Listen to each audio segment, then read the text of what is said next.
I just thought I'd give you the wind sound effects. I'm here to help. And welcome to the program today on this Monday, May 13th, 64 degrees outside. And hey, we're not battling too much smoke out there today, but what are the odds that the smoke's going to funnel back into the valley? Well, if you've lived here long enough, that's almost a given. We'll be running down the forecast when we might expect a little more Canadian wildfire smoke to come back in across the state. If you want to join in on the program today, ask any questions, call us on the Red Wing Shoes shoe line. That's 701-293-9000, or email us weather or ag at flagfamily.com. I am here, surprisingly, with Chief Meteorologist Dean Wysocki. Dean, how was your golf game on Friday? Golf game on Friday. It was a good day to play hooky. It was a little windy, but shot well. Were you shooting to the south? On a couple of holes.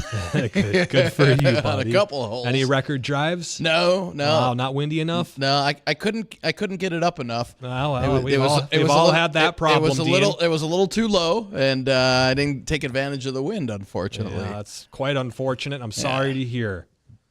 But I beat Bonnie, and she was bragging the whole time. She was ahead by 2 strokes going into the 7th hole. Wow. And she ended up totally collapsing on the last few holes. I felt bad for her. But she's a good golfer. Do you golf, Bridgette, or no? Badly, really badly. See, that's so okay, therefore the fact that you were keeping score actually fascinates me, because I'm pretty much a 4-man best ball scramble, and usually I just drive the beer cart. So I think we see where my skills lie. See, we need people like you on a scramble tournament. That's perfect. Bridgette jumps on the golf cart. Oh, I ruined it now. Arr, matey. You did. There we go. That's right. Look at me. I am the captain now. This is what I can do. The rest of you play golf. I'll be over here. Yeah, I just like to drink on the grass. That's my favorite part. We had a pretty decent weekend weather-wise. The smoke, obviously, Sunday morning was nasty. But hey, how about that light show, eh? Oh, the Northern Lights. Bridgette, I saw some pictures that you posted online, and just absolutely beautiful, wasn't it? Hopefully everybody got out to enjoy that. Yeah, the Northern Lights were awesome. And what I found unusual was I was not here. I was in McIntosh County during all of that. And honestly, I could see them better looking south than I could north. There were some very fun things to see in the sky. Yeah. I was actually mentioning that to Dean. I was like, man, what a bust. And he's like, what do you mean the lights happened? I'm like, yeah, but they didn't happen like, everybody's saying that they're going to. And I was like, they did just south of here. Places in the panhandle of Florida had a better shot or had a better sight of the Northern Lights than I did in Grand Forks. And it sounds like you guys did down in Fargo. I think Grand Forks was better than Fargo. Yeah, you wouldn't imagine places further south would have gotten a better sighting. It was nice to see them, but all 50 states, even Hawaii, saw the Northern Lights over the weekend. If that's not the first time it's happened, it's extremely rare that all states get to see it. So I'm trying to think. There was one storm. I was doing a little digging on this on Friday when figuring it all out. There was one storm that happened, and I want to say it was in the late 1800s that the aurora was reported globally. Really? And it was one of the worst geomagnetic storms that's ever been reported. Right. Where it caused telegraphs, the old telegraph machines, to actually spark, and had a few of them catch on fire from how strong the electromagnetic storm was. Well, now, this one did knock out some GPS units. In fact, Bridgette, I believe some farmers lost their GPS when they were out in the fields. Do you know anybody personally that happened to, or? Yeah, quite a few folks, actually. Yeah. So I started getting wind of it. Friday, there was a number of equipment folks who were talking about the fact that they were going to see interruptions, especially with the RTK systems. And these are all guidance systems on tractors for planters. Now, do you have to have guidance to plant? No. In fact, we did it for generations beforehand without it. But with today's advanced precision ag and the equipment that we have, running without the guidance systems then fouls you up later for both your spray patterns as well as harvest. And it just makes things much more difficult. And you lose the efficiency with planting seed and using the right amount of diesel fuel, et cetera. So we saw a number of folks that just said, I'm good. I'm not going to even plant. One of my farmers up by East Grand Forks, Minnesota, he said, my dad's going to run the planter because he's better at it without all the guidance than the rest. So How long? Just a variation. How long was it out for? There's the folks that, and it wasn't just dead. Some folks was dead. Some was intermittent service, but it was anywhere from Friday evening through Sunday. There were still folks encountering problems. Wow. I had a buddy, I was asking him, I was like, hey, are you nervous about this? Because he farms up north. He's like, not really, but some of my neighbors are. I'm like, yeah, God forbid you actually have to steer your own tractor. And he's like, well, actually, the planters won't even plant if they don't have a GPS signal. So that was something I was unaware of, that there are some models that will not work unless they have that GPS connectivity. Right, because it's got to be able to track its way through the field. So there's a lot of exciting options on planters these days, and not all of them work under the conditions that can happen from time to time. Mm-hmm. Very interesting. And, will we be seeing more of these geomagnetic storms as we head throughout this year and into next year? I think there's a pretty good bet that we're going to, especially as we reach the maximum of the solar activity heading into June of 2025. It should peak. Mm-hmm. And if you want to know, okay, that was. Go ahead, Bridge. I wanted to know why. I wanted to know why it was going to happen, and now you're about to tell me. Well, that's just like Justin said. We're peak solar activity this year, so I'm sure we'll be seeing much more. And we'll also have. I mean, this sunspot that we had was the size 17 of now. 15 Earths. 17 now. They upped it to 17. It's the width of, or the size of the 17 sunspot Earths? that threw off the flare. Wow. Flares that hit us. Our area is 17 Earths wide. They say if you could look at the sun without it damaging your eyes, so Janae, don't go looking at the sun. You'll go blind if you look at it too long. But if you could safely look at the sun, you could see the sunspot from Earth. That's how big it is. Okay, I'll be honest. For all of that and everything that's happening, you would think that I would have a better tan after all of these sunspots and whatnot. But no, still nothing over here. Yeah, no, they don't.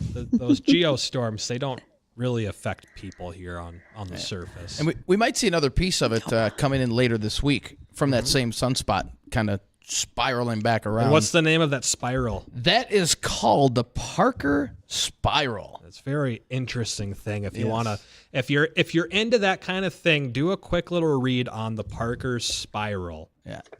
And if we put an article up on our website, so you want to check that out, am1100theflag.com or wdayradionow.com. And there's a picture of how big this sunspot is on the sun. It's pretty cool. It's pretty cool. Yeah. Well, let's run down the forecast real quick here. We've got a lot of sunshine out there. Temps at 60 degrees, but the Hector effect is at 64 out at the airport. Should make it up close to 70 today, although most areas will remain in the 60s, which is still pretty close to normal for this time of the year. Fun years. North wind about 5 to 15, gusting a little higher at times. Mid-40s tonight with east-southeast winds, and then those southeast winds pick up a little bit, a little breezy on Tuesday. And a few more clouds, maybe a scattered shower late in the day with highs in the mid-70s. Better chance of rain Tuesday night and Wednesday. And a couple more chances over the next week. Now, just make it rain every day except Wednesday. I'll be happy. You got softball on Wednesday. Wednesday looks wet. Actually, no, I don't think I would. As long as there's no lightning, I wouldn't mind playing in the rain. Yeah. Well, can't hurt your game, that's for sure. No, not at all. Yeah, not at all. If anything, it improves it because helps everybody else plays worse. Oh, man. Well, Bridgette, we've got a special guest coming up on the show here after we go to break. Tell us about Dan. We do. So we're going to be joined by Dan Erdmann. He is with Farm Rescue. For those who are unaware, Farm Rescue is going to be the beneficiary of our profits through our Here We Grow Project 2024. We are custom farming 20 acres of corn north of Glendon, Minnesota. And I'm looking forward to going to the field tomorrow. I want to get some pictures of it, look at our corn emergence, see how our stand is. But additionally, I think that Dan is going to bring some information for us about things like Operation Haylift, the Bush Light beer cans that are coming back to help out for Farm Rescue. and so many more things. So, Dan, I think we're going to have a lot of fun today to visit about Farm Rescue. Many of you are familiar with the good work that they do all around the region, but we certainly want to ask him more questions. And you can do that and join us by using that Red Wing shoe line, 701-293-9000. So very happy to be able to do those things and share them with other farmers in the region through Farm Rescue and the efforts that we will be doing on our Here We Grow project as well. Before we do catch up with the American Ag Network, just a reminder that today is the last day for sales and distribution of existing stocks of over-the-top dicamba formulations for farmers in Minnesota. And those who are using the live stream, that would include Iowa, Illinois, and Indiana. So that is your XtendiMax, your Ingenia, your Tavium. It requires that you follow these guidelines because this is what happened with a Supreme Court, a district court ruling out of Arizona back in February. South Dakota's sales and distribution deadline is May 21st. All other states is May 31st for soybeans. We're not going to worry about the cotton in these states. So just be aware of that. Today is your last day to go buy those products. And with that note, we're going to go check out what the Farm Network has to share with us, and we'll listen to their news and updates and be right back.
Arr, matey.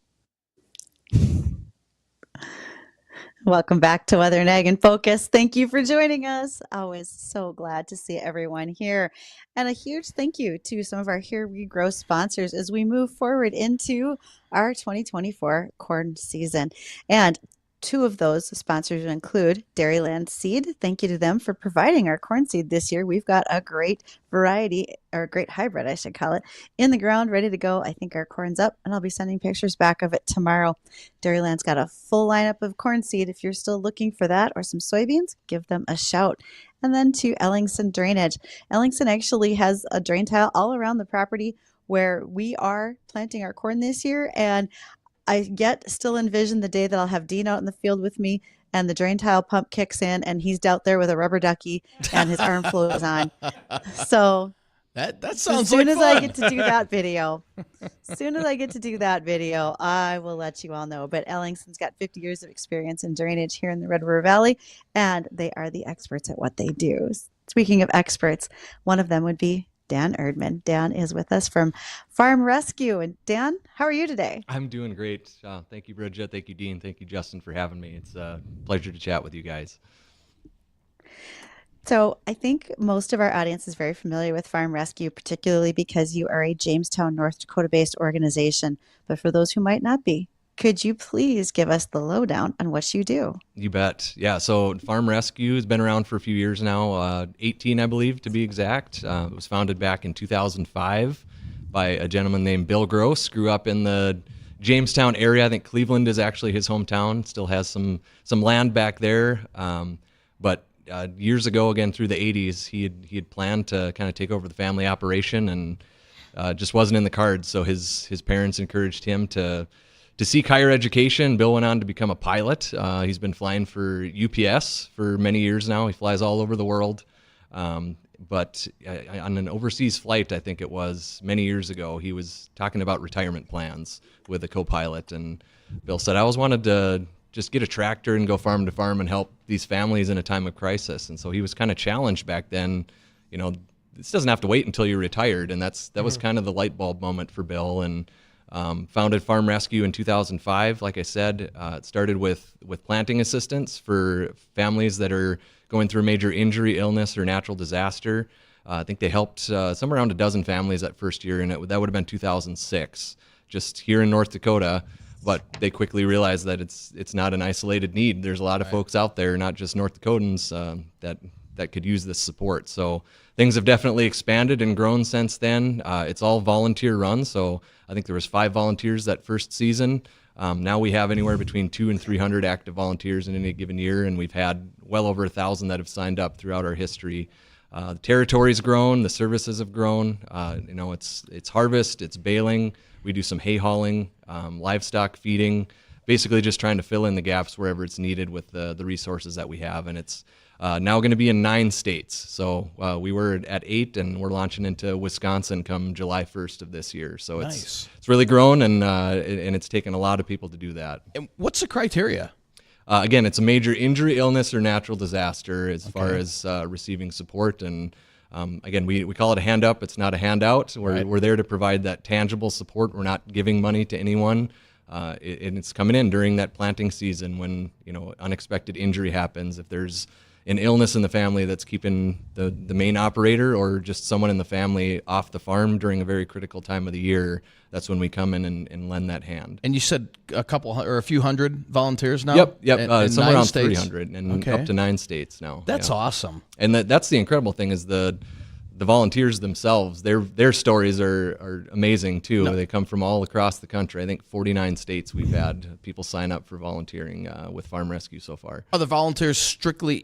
Do they have an ag background, or it doesn't matter? It really doesn't matter. No, and we've seen a little bit of everything. It's again, as you might imagine, a lot of current and retired farmers that maybe they're not as busy in their own operation, but they still want to stay involved in this. And again, we get a lot of retired farmers, but it's, again, over our history, it's been pilots, pastors, law enforcement, military veterans. For a while, we had a rocket scientist work for NASA. He'd come up every single spring to help with planting. And just, again, incredible people. It's neighbors helping neighbors. They don't know these families that they're coming up to help. And it's just, again, it's a heartwarming story all around. Dan, when you look at some of the folks that help over the years, I think you have, like you said, some pretty great volunteer stories. But Did the volunteers help to spark the initiative to do more with livestock? As you said, first of all, you started out probably with planting and harvest, and that's really grown up. To be honest, my dad helped volunteer a couple of times. And when I think about it, was it maybe someone who was one of your volunteers who said, I think this is something more that we could do for others? Or where did that idea come from? I think it was kind of a combination of a few different sources. Obviously, we get feedback from volunteers that are out here doing this. There's always better ways of doing things, and we've improved upon our efforts over the years to do the best job possible for the families that we're supporting. So I think, again, we're hearing from the volunteers and their wide range of capabilities and their backgrounds that they have that, the ability to help, livestock operation when it comes to feeding. We've got support from Haybuster in Jamestown, where we were originally founded. And I should mention our office has moved from Jamestown a few years back to just south of Fargo here. Our address is Horace. We're located in the Norwood Sales Building. They sponsor some office space for us out there. But it's been a combination of all that, and the families themselves reaching out to us. Can you help us with livestock feeding? And for so long it was, well, we're not really set up to do that. So how do we get set up to do that? And that's how Farm Rescue's evolved. It's always just trying to fill in those gaps and get the resources there to help those families in whatever they need. Is there any one story that stands out a lot to you in the years? It's tough to pinpoint. We've so last summer we helped our 1,000th family in late June. Wow. So there's awesome. a lot of different stories of the families that we've helped, and part of my role is going out to actually interview those families, head out with a camera, and capture those incredible testimonials of those families that are receiving support, and it's talking to the volunteers that are out there serving as our boots on the ground. But again, a lot of heartbreaking stories that I've seen over the years. And I was think back to 2019, we had, we're in the midst of an Operation Haylift campaign, which we might talk about here as well. And that's something we launched kind of short term to provide, cattle feed for folks that may be dealing with extreme drought or wildfires in the case this year. Back in 2019, there was some catastrophic flooding down in Nebraska. And so we hauled 120 some loads, I think, to families and throughout Nebraska that were impacted by those. But the one that all sticks with me was it was a 6th-generation farm, and they were right along the river. I think it was the Platte River, and they got a phone call from the sheriff one morning that the dam upstream had broken. Oh. And so again, it's a farm that had never seen water in the main house that had been there since the late 1800s. And so the farmer said, I grabbed my phone, I grabbed my wallet, and that's about all we got out with. And they just seeing the aftermath of that, again, 6 generations, you think about all the work and effort and pride that goes into building an operation like that, and to see basically the entire thing washed away in just a matter of minutes was incredible. I still get choked up talking about that and thinking back to the place that that family was at. And again, he said a lot of people would walk away from that, but they weren't ready to do that. And so that's farmer mentality. So what did you guys do for him specifically that you remember? That was, again, part of the hay hauling campaign. So it was really just a drop in the bucket in the grand scheme of what they were dealing with. But it's a few loads of cattle feed to because their entire supply was washed away. They lost a lot of cattle along with that, but thankfully had some of their herds spread out that survived. I think they lost all of their calves that year, all their bulls. But it was, again, just bringing in some feed to get them through short term. One less thing that they have to worry about. Fencing equipment, I think we brought in that was donated from a local business. So again, sometimes it's as simple as bringing in a few loads of hay for Farm Rescue, but it can have a big impact. And again, checking in with them years later, they've basically rebuilt everything now, and that's great. It's incredible to see those stories. So that's one that really sticks with me. But again, a lot of unexpected injuries. I think back to a young farmer that he actually taught farm safety courses, but got his arm stuck in a baler. And again, telling the story to me, just it's incredible to think about what he went through. He said after 45 minutes, he didn't have his phone on him. He realized he had to free himself from that baler. I don't even want to know what that involved. He had an 8-month pregnant wife in the house, and so his first concern, as he's making his own tourniquet, is I don't want to terrify my 8-month Right. pregnant wife. So he's, collects himself and gets himself back to the house. And just the outlook on life that he had after that is still inspiring to me because, again, a lot of people could, have that woe is me attitude. And I never got an ounce of that from him. It was, thankfully it was not my dominant arm. I'm basically relearning life and relearning how to do everything on the farm. And so they run a Simmental ranch, and it's still going strong. So he's bounced right back from that. But again, just that story in particular just goes to show you it doesn't matter who you are, what your background is, how safe you are. Sometimes those accidents just happen, and you just need a little help. Right. With you said that you help with getting the testimonials and interviewing some of the families and those that are involved. In your years of doing it, has there ever been a situation where you're just not buying someone's story or someone's trying to get a one-up on you or something? I have never ever gotten even close to a feeling of that for many of the families that we support. And I know in some instances, with some nonprofits, there's maybe people that are trying to take advantage of a service like that. Right. We do not see much of that, if any. And we have a screening process too. There's obviously a lot of phone calls to start that process after an application comes in. We do site visits. We have field ops team that goes out and kind of vets those families, and then they go to our board of directors for approval. And with any of those families, it's not easy to ask for help. So when we do get those phone calls, emails, those applications coming in, it's because of a great need. And so there's a lot of hesitancy. Sometimes it takes a spouse or a neighbor, just someone in the community, to maybe nudge them towards us for that support. And we, it's probably 50-50 farmers reaching out to us compared to referrals. And that's a big part of what Farm Rescue does, is just taking the advice and taking those referrals from people that care about those families in the community and know how important they are to that area. Real quick question before we go to break. Roughly how many, so you're 9 states, hundreds of volunteers helping you. How many applications do you have to go through typically in a month or in a year? Yeah, I'd say in any given year, it's somewhere between 80 to 100 application. That would be, I say, a normal year, because with an Operation Haylift, it's not something we do every year, but we've helped dozens of families through that already, just heading into spring here. So we haven't even really gotten into, again, we're mostly through planting season now, I think, for a lot of folks. But I'd say any given year, an average year is probably around 100 applications we're probably going through. Well, I know we still got more questions, and if you have a question you want to ask Dan, feel free to give us a call on the Red Wing Shoes shoe line. That's 701-293-9000. I got a couple open lines here. We'll come to the callers when we come back. Before then, we're visiting with Dan Erdmann from Farm Rescue. Again, 701-293-9000 if you want to get in queue. Stay tuned. This is Weather and Ag in Focus.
today with Dan Erdmann. He's with Farm Rescue and all of the wonderful things that they do across 9 states, helping farmers in our region.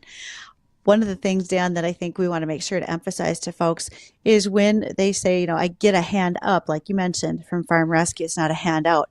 Farmers still have to provide seed during planting, fuel, those types of things, correct? Those are not opportunities that the volunteers have to worry about. Those are things that are provided by the farm. Correct. Yep. So correct? the families Okay. that we're helping, it's about they basically provide the inputs, and we're there to provide the labor and equipment. So again, like you said, it's seed, fertilizer, whatever it may be. They help with fuel for the machines while we're there. So all the inputs that you would need to put in a crop basically is again, it kind of falls under the responsibility of the families that we're helping. Well, we have a bit of a treat for those who are watching our live stream on Facebook and YouTube, as well as Acres TV. And you'll see as we talk today on our scroll the work that Farm Rescue does. We've got video that's going to run of a lot of their operations, showing their volunteers, et cetera. And Dan, speaking of all those operations, can you talk about Operation Haylift for us? Because people may want to participate in that currently. Absolutely, yeah, and I mentioned it kind of briefly in our first segment here, and like I said, most of what Farm Rescue is providing in a given year is planting, haying, that'd be hay baling, harvest support, livestock feeding, and then occasionally when a need arises, oftentimes it's a natural disaster that impacts the amount of feed that a family operation might have.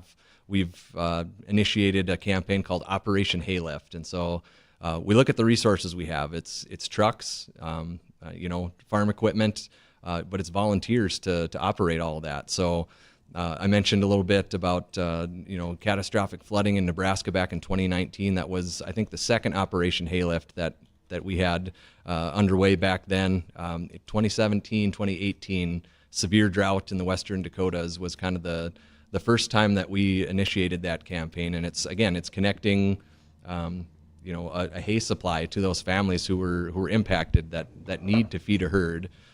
It may be a load or two to each of those families, but it's something to kind of hopefully, fill in that gap and get them on to the next season. And so this year, Operation Haylift, we launched again, probably would have been mid-March. And it was a response to, there were wildfires in central Nebraska, which is part of our current service territory.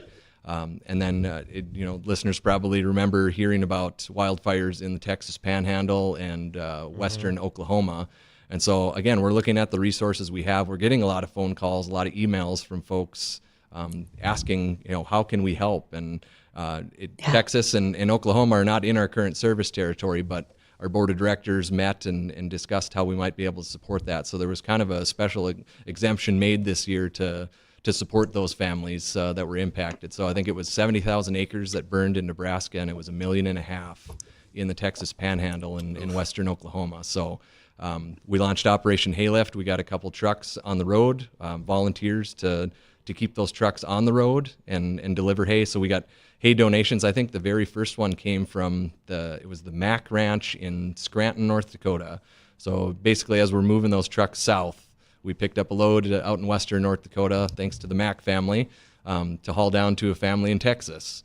And then from there was hay donations in Kansas, parts of Nebraska, other parts of Texas and Oklahoma. So hay drop sites. It's been about keeping those trucks on the road that have been down there the last couple of months, and we've had volunteers that are basically just cycling in to keep those trucks moving. And I think we've helped 44 families just this spring through Operation Haylift in delivering loads of large round bales. I think it's 34 bales per load to those families. So it's been about a dozen families in Nebraska, I think 18 in Texas. We got 14 in Oklahoma. And in some cases, depending on the size of the herd, it's been a couple loads to some of those families. So, like I said, 44 families that have been helped through this year's Operation Haylift, and we still have a few more deliveries to make. We got a little extra help from the Anheuser-Busch Foundation. They kicked in an extra $15,000 to support Operation Haylift, and we've had again, some directed funds from individual donors to keep that campaign going. So, like I said, it's starting to wind down, but if you're still looking to support that effort, you can go on our website, and there's an option to donate toward wildfire relief. So, And I think that Busch Light was launching a can as part of a fundraiser or a charity event. I think they did this a couple of years ago, if not the last couple of years, where they've done promotional sales for farm rescue. Is that right? yes, and they are doing it again this year. They just launched, I think, last week. It's the Busch Light corn can. So you've probably seen those out and about the last few years here. I think that started in 2020 was the first year of the corn can, and they've again, and initially we thought this is wonderful. Obviously, it's a huge boost to our operations, and we thought this is great for this year. Right. But they've continued to do it year after year, and again, it's a portion of all proceeds from those corn cans. I think it's 10 cents from every case, up to $200,000 this year. They've committed to donate to farm rescue, and it was the same last year. A few years back, they did kind of the co-branded can with John Deere, which was Still got cool my promotion. box at home. I do too, actually. But yeah, back to the corn can. Again, this year they kind of updated the design a little bit, and again, something we look forward to every year. It's such a huge boost to our mission, to our assistance operations, and I think since 2019, when Anheuser-Busch and Busch Light came on as a sponsor, they've raised over $1 million for farm rescue so far. Awesome. Great. Yeah. Right. Well, we're hoping that we're able to bring in a decent contribution as well with our Appreciate you doing your Here part. We Grow project. I can't promise you $200,000 like Anheuser can, but I thought you were talking about your consumption of Busch Light. well, I might help contribute to that a little bit.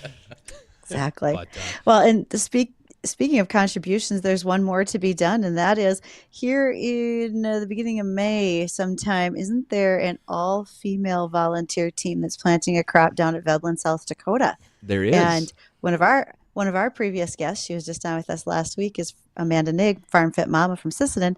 She's going to be running the planter. So I look forward to hearing how that goes and what day you'll be doing that. Yeah, I'm planning to head down to that one myself. I think in the next week or so, they're hoping to get operations going down in Veblen, and like you said, Amanda Nigg will be there with our one of our field ops managers is going to be helping out with that case as well, and then a longtime volunteer, Sharon Hansen.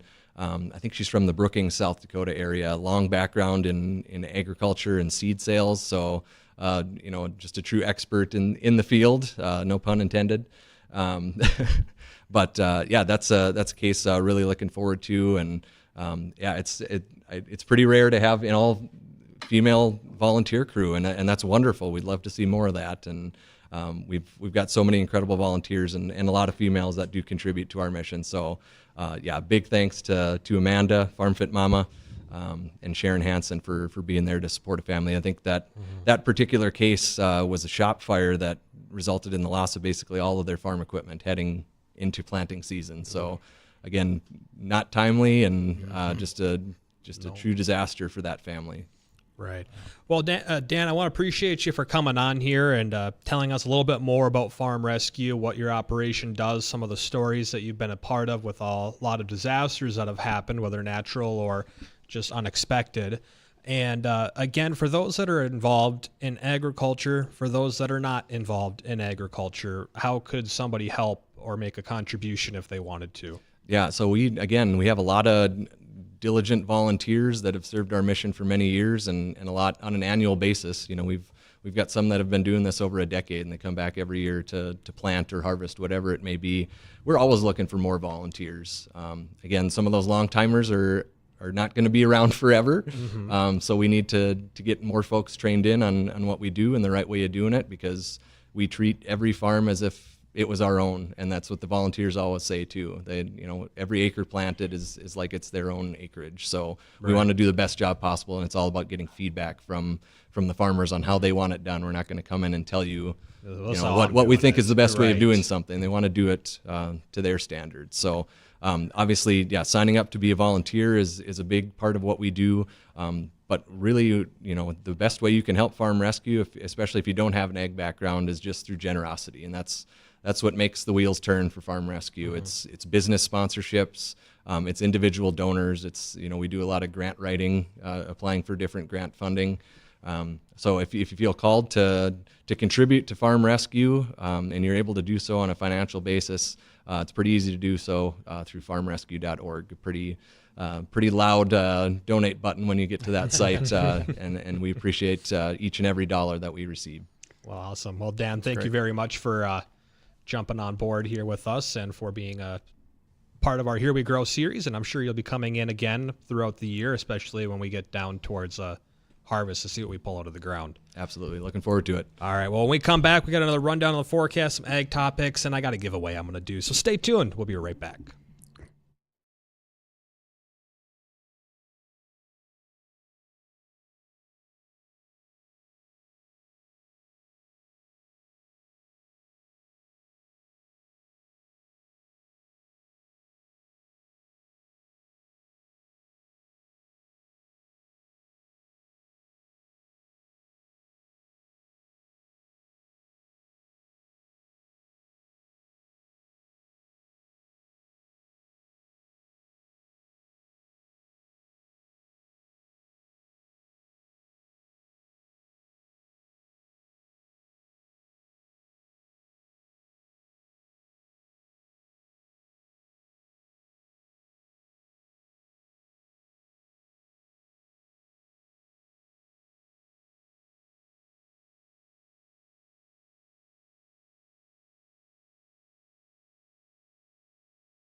And welcome back to the program, 152. Thanks for rejoining us.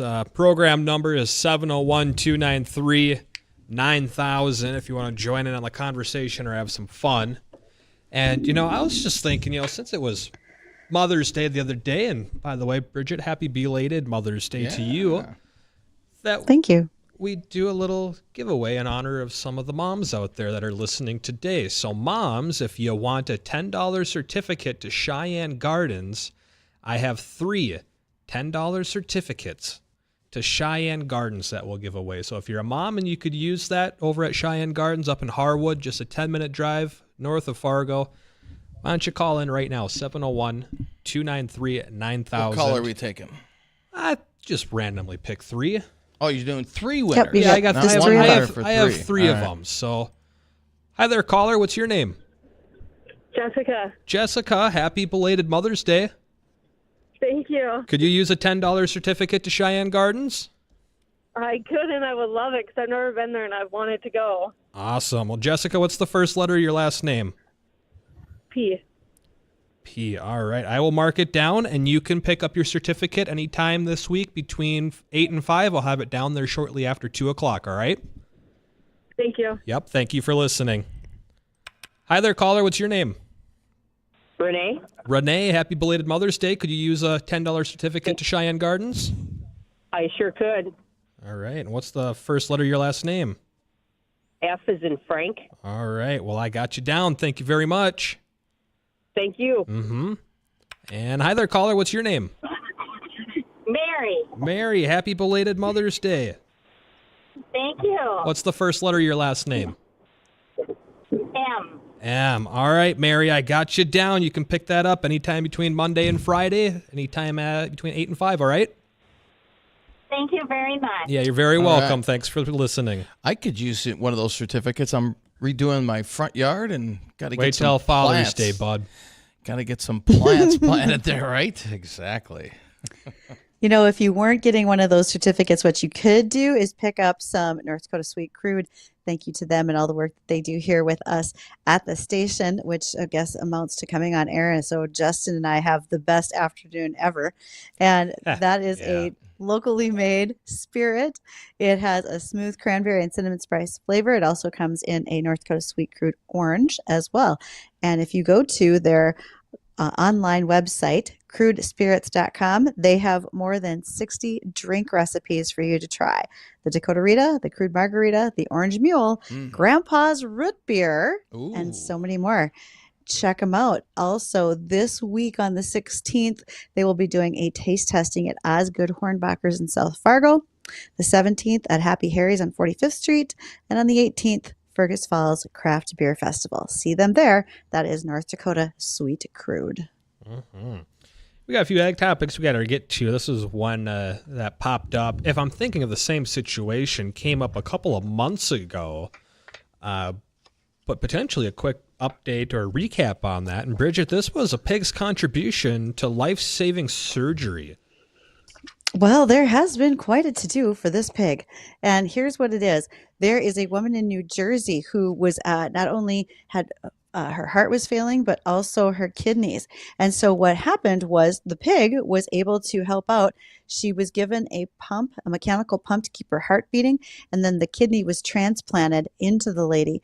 And it's a genetically modified kidney. And the reason I say that is what they're doing is they are able to make precise changes in a pig's DNA to keep the human body from recognizing it as something foreign and causing rejection. So this is work that's being done. She is probably the first person to go along with something like this. There was also a transplant recipient that had happened a few weeks ago. He has since passed away after just a couple of months. No one said this is a perfect scenario, but work is progressing where pigs may really be able to help us out in greater ways besides what they do with insulin and heart valves already. We may be able to see more work done with them for some of the over 100,000 people on transplant lists around the U.S. It's baby steps. You know, we've gone from the point to where the body wouldn't accept it at all to now we're getting, at least that gentleman in particular, got an extra 2 months.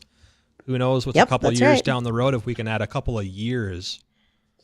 We might. Things will continue to change and evolve. Mm-hmm. And again, it's when I say that it is a genetically modified, it has way more to do with changes, the surgical changes that you can do within the DNA, some of that precise cutting versus doing anything different to the animal.